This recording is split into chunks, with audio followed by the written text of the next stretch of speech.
eksempel, hvor ubevidst hele den der proces er. Jeg kan jo tage fra mit eget liv, ikke, hvor jeg kommer der en lille historie, men altså for 15 år siden boede i et lille rødt træhus oppe i Sverige på 100 kvadratmeter, og havde et ganske almindeligt job som ortopædkirurg på et sygehus.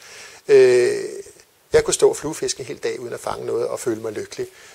Og jeg var lykkelig. Jeg savnede en ting. Det liv, jeg har i dag, kort fortalt, er 150 gange større. Og det er det bare blevet.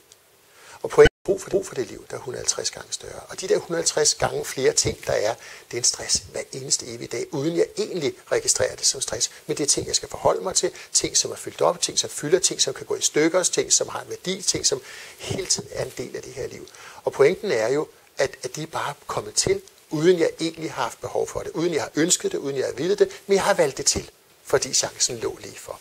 Og det mener jeg i høj grad er en del af det moderne stress. Vi har mere fleksibilitet, vi har mere fritid, vi har flere muligheder end nogensinde før, og vi er mere stressede end nogensinde før.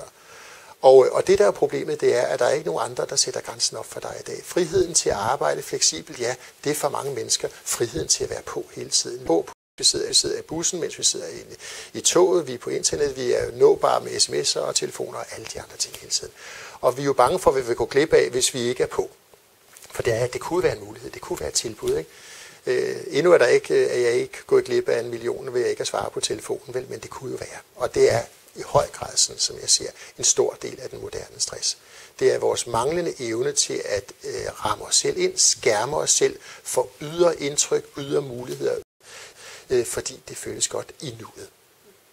Så at det er en høj grad en betydeligt mere værdibaseret og kvalitativt orienteret stresstilgang, vi skal have til håndteringen af stress i dag, frem for den meget mere arbejdsmiljøorienteret, hvor at vi er tilbøjelige til at se os selv som offer for og andre arbejdsvilkår, som trænger sig på, og som ikke tager hensyn til os og presser os.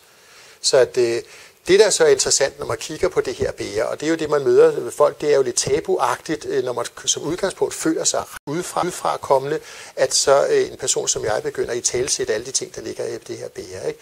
Fordi folk er som regel ikke særlig tilbøjelige til at kigge på sig selv, når de føler sig som ofre for andre.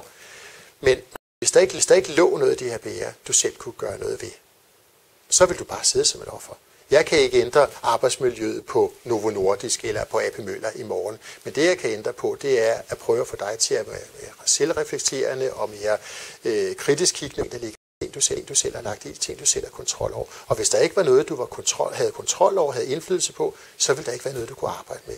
Og det er bære, der ligger rigtig, rigtig mange ting, man kan arbejde med. Så det er der, jeg synes, at man i første omgang skal gribe stressen an. Og så kan man sige, det er jo rigtig vanskeligt, fordi det er mange personlige ting, og det er private ting. Og er man personalchef, eller HR-ansvarlig, eller gerne en af dem, som er stresscoach på en virksomhed eller noget andet, hvordan kommer man ind i det her felt? Så private medarbejderne ikke engang selv vil snakke om det, og meget af den moderne stress, som også ser opstå på en arbejdsplads, den er ikke så udadrettet. Altså det er, folk skiller ikke ud eller smækker med dørene, folk melder sig syge, det vender indad, folk føler måske får nogle symptomer, som minder mere om angst og depression, man bliver selvbebrejdende, man får skyldfølelse, man får en følelse af håbløshed og så videre, og melder sig så syge. Og ofte melder folk sig syge ikke med psykiske symptomer, men med symptomer for bevægeapparatet. Man får ondt i ryggen, man får ondt i skulderen, man får musearmer og nogle andre. Det er svært at komme ind til. Så hvis man kan kigge lidt på, hvordan skal man gribe denne her stress an på arbejdspladsen, der er det først og fremmest selvfølgelig for de folk, som har lyst til at opspore stressen, at de er opmærksom på det her felt. Også opmærksom at medarbejdere, som er måske pligterfyldende og hengivende og samvittighedsfulde, at de ikke bliver siddende for længe. At der er en kultur med, at man ikke svarer på mails, efter man kommer hjem fra arbejde, og alle de her ting. Der kan man godt til at skabe en kultur. Men i høj grad måske også etablere en slags ude på arbejdspladsen, som gør, at man fanger de her mennesker op, inden det brænder ned. Jeg snakker jo med mange virksomhedsledere og HR-chefer, så siger at vi gør rigtig meget for stress på vores arbejdsplads. Vi tilbyder kriseterapi til, når folk er brændt ud. Jamen, der er det for sent. Og inden folk brænder ud med stress på en arbejdsplads, der har været talrige signaler, talrige ting, som man har kunnet fange op undervejs, som kunne have gjort, at man måske kunne støtte de her mennesker til ikke at komme så langt. Det man heller ikke skal glemme, det er, at når man brænder ud med stress, hvis man virkelig går ned med stress, så sker der fysiologiske forandringer i hjernen, så hjernen vil være mærket resten af livet. Plus at man går med et mentalt ar i forhold til ikke at kunne klare mosten. Man duede ikke, man faldt igennem, man er et flop. Næste gang man bliver presset, så vil den hukommelse blive vækket til minde igen, og man vil aldrig være den samme. Det, der er vores tilgang til at arbejde, min tilgang med til at arbejde med det er jo blandt andet, det kan være, som vi har implementeret mange steder, en company doctor-funktion. En person, som det kunne være som jeg, som man kan møde nogle gange, hvor man kan komme ned og snakke om de her ting.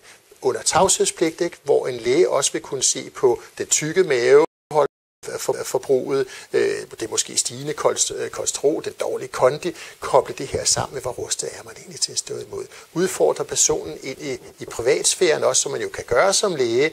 Udfordre værdierne, se hvor de skrider, se hvor der måske er nogle uhensigtsmæssige valg, personlighed man har, og så videre.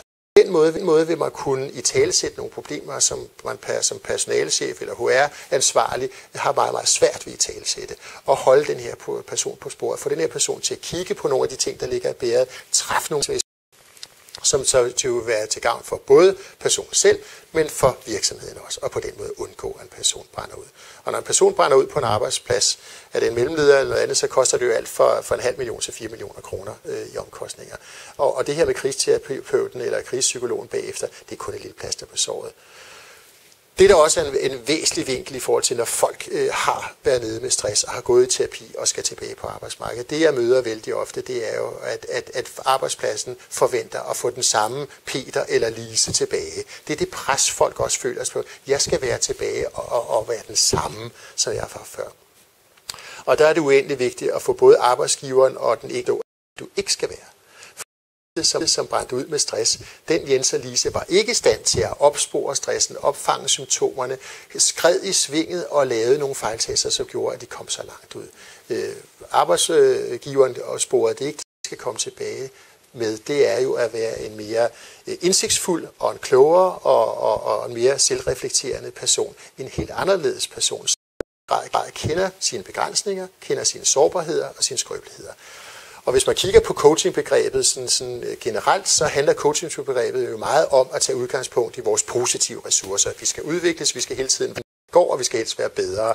Og i min verden, så er vi først i stand til at performe og navigere i arbejdslivet og i livet i det hele taget, når vi er selverkendende og bevidste omkring vores manglende ressourcer, vores begrænsninger og vores sårbarheder, hvad vi har med os i rygsækken. Først da bliver vi i stand til at sætte realistiske krav og bliver i stand til at afgrænse os selv, i stand til at sige fra. Så det er en meget vigtig pointe her, synes jeg, at man skal ikke komme tilbage og forvente, at nu er man, som man var før, og nu kører alt igen med 2 hjul ude i rabatten i overhandlingstur. Så at komme tilbage og være forandret og mere indsigtsfuld, og man har større erfaring med sig, man har større viden og alle de andre ting. Det er utrolig vigtigt at erkende skrøbeligheden og begrænsningerne.